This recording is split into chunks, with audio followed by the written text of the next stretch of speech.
Hello, Shutter Squad, and welcome back to The One Behind the Lens.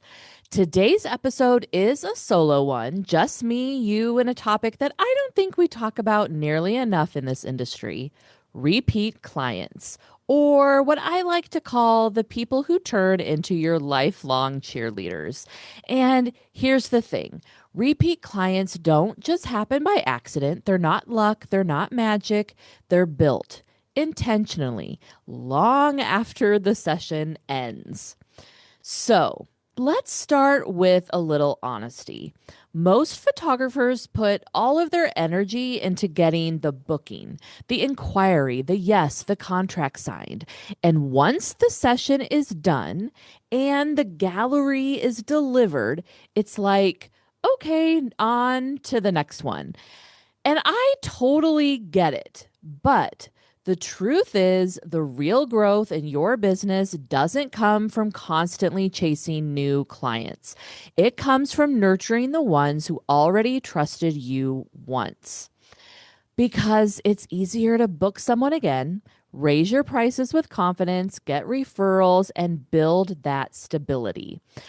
When people already know, they already like, and they already trust you, so much easier. I just want to, just because this just happened, so it's fresh in my mind. I just had a client, a headshot client, Allison, who came in. And when she first was inquiring about me on my form, I actually asked, "Where did you find me?" And a lot of times I'll hear, like, I was searching for a photographer or I was searching for a headshot photographer, so I found you on Google. But Allison actually found me through another client. And the client that she found me through is really a great client, a repeat client. I've had this client multiple times, and they're actors, and they were on a set in Omaha, and they got to talking, and Allison was saying how she needed to get new headshots. And my other client was like, "Oh my gosh, we love our photographer. Yay, thank you." Which is amazing. When I hear that, like, I kind of said, "Yay, thank you." I feel like maybe that wasn't sincere, but it very much is. I absolutely just, it's probably one of the biggest compliments you can give a photographer is coming back. So I definitely, hearing that, being like that they were like raving about their photographer, which was me. And this made Allison decide to book with me. So she was getting information from not from Google, not from my website. Like, yeah, she did look at my website after she had this conversation, but she was already like getting that trust. So that trust has already been building, and then it's already going through that client that I already have established a relationship with.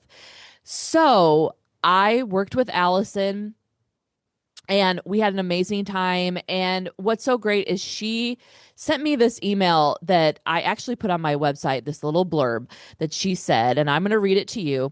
"Thank you so much, Kate. These look amazing. I can't wait to use them. It'll be great. It'll be a great feeling to submit a headshot I am proud of. You have been incredible to work with. I so appreciate all your patience with me and your time." So, again, I'm so glad that in the moment in our session, she was feeling comfortable with me. We were getting what she wanted. But I'm not going to stop there with, moving on and hoping that, maybe she'll tell somebody about me when she's on another set. So there's that relationship.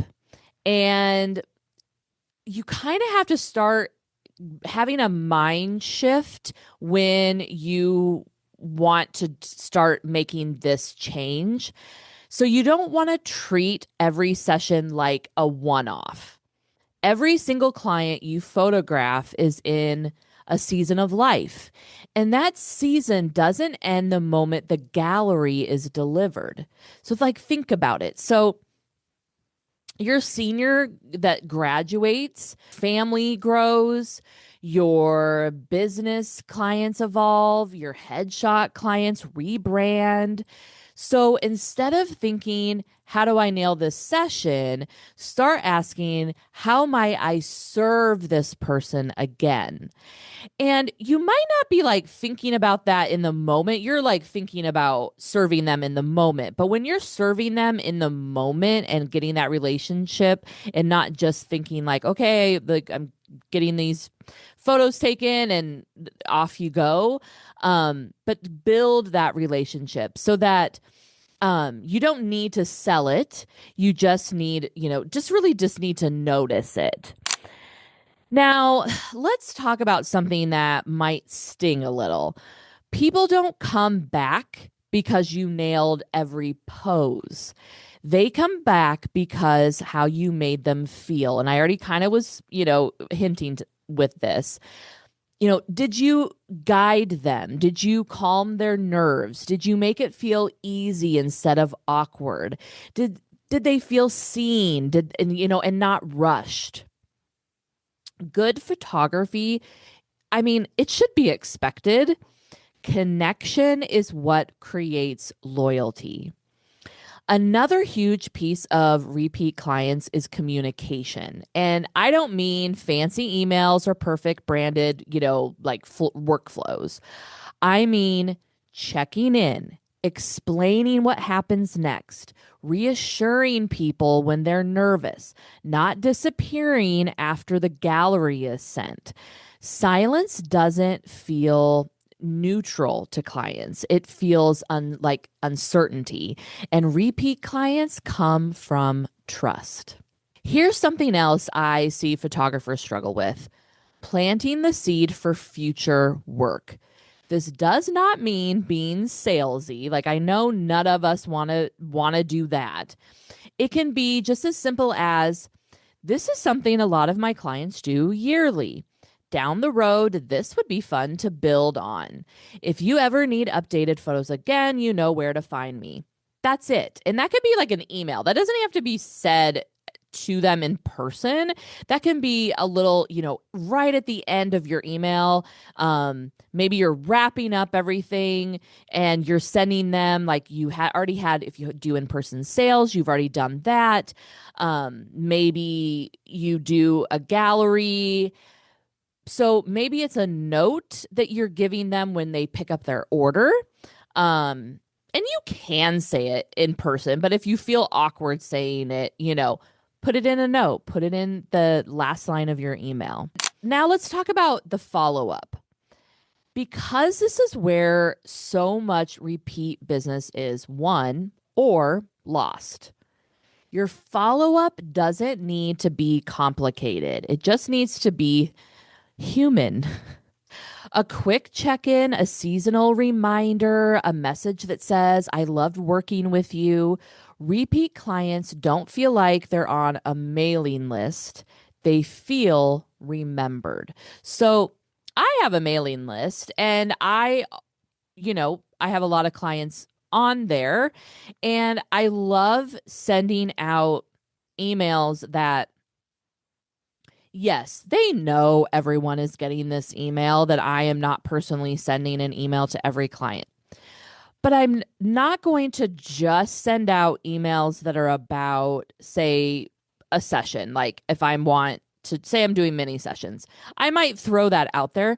But I also like to do emails, even at the beginning of the month. I'll do something that's a little bit longer of an email, and I have little sections, and it can be like, one section is like something about my personal life, that, and you don't have to go, do what you want to do, what you feel comfortable about, like sharing.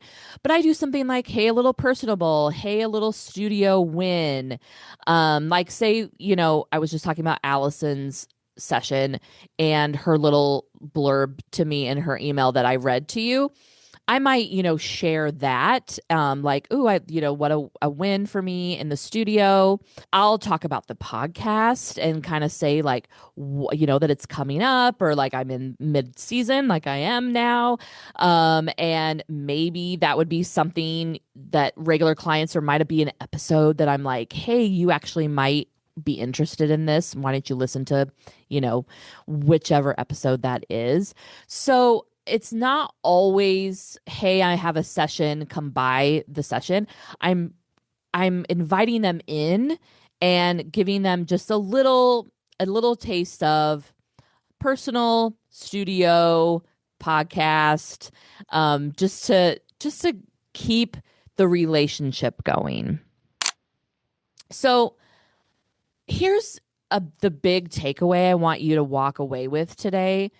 Your goal is not to book everyone because that's not going to happen, right? That's not realistic. Your goal is to build a small group of people who come back, refer you, hype you up, and trust you without hesitation. That's how you can raise prices with less fear. That's how you stop hustling so hard. And that's how you build a business that actually lasts.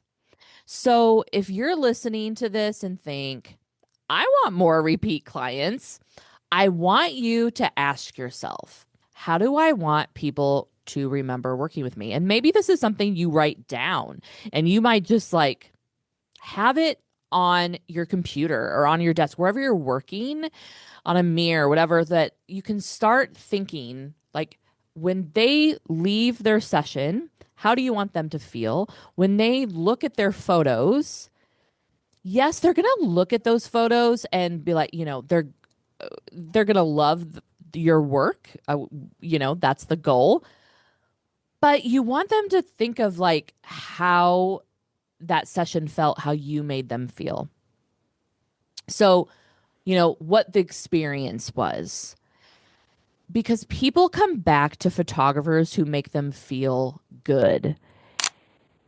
So, if this episode resonated, please share it with a photographer friend who's tired of constant hustle. And if you want more honest conversations like this, behind the scenes, behind the lens, and behind the business, make sure you subscribe. I would love to have you get that bell, and when an episode comes out, I would love to have you. This is episode 7 in season 2, and I'm going to have 10 regular episodes this season, like I did for the first season. And then I will throw out some bonus seasons. But yeah, we are we're on the back end of season 2, which has gone so quick. It's been amazing. I've had some amazing guests, and I feel like season 2 brought in some different things. So if you didn't have time to listen, I would listen back, like the season, or I'm sorry, episode 2 in season 2. We have a health with Ivy Towler. Season 2, episode 5, I have a great friend that is talking about living in New York, being a event planner. So a lot of different things, not just photography. And of course, I have conversations with photographers in there, and I will have some more very interesting conversations with photographers coming up for you. So please stay tuned and listen. And if you have any questions about this episode, what I'm talking about, how to think about repeat clients, shoot me an email, DM me, even comment on the platform you're listening to, if it's YouTube or Spotify. I would love to hear and I would love to help. And thank you again so much for being here. I'll see you next time, right back here on The One Behind the Lens. Shut up and